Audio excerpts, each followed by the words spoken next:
Hi there.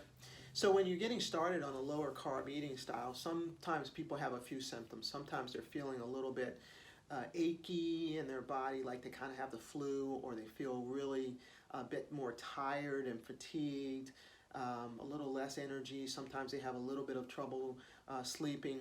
But a lot of this is just because you're detoxing your body from the carbohydrates.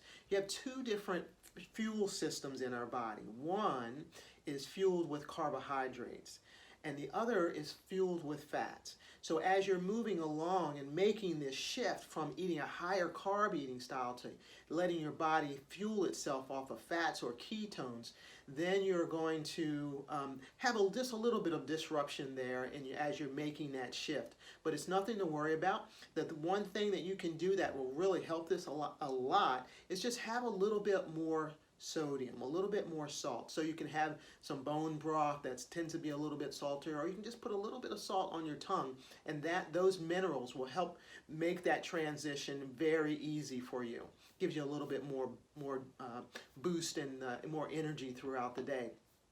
The other thing that I want to make mention of is that if you are diabetic, you probably want to let your doctor know that you are starting to eat lower carbs, because what's going to happen is you're not going to need that much of your insulin or metformin or whatever it is that you're on.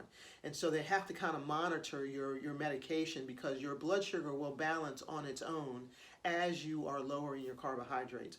If you're pregnant or breastfeeding, you probably want to let your doctors know, right? Because we want to make sure that we're not interrupting the nutrients for your child and for your baby, for the embryo. And if you're having any major disease states like cancers or anything like that, let your doctor know that you're starting to shift. There's a lot of cancers that are going to be greatly affected by this eating style, and others that aren't, but we want to make sure that the medications aren't being altered because you're changing your food. If you have any other questions, don't hesitate to let me know.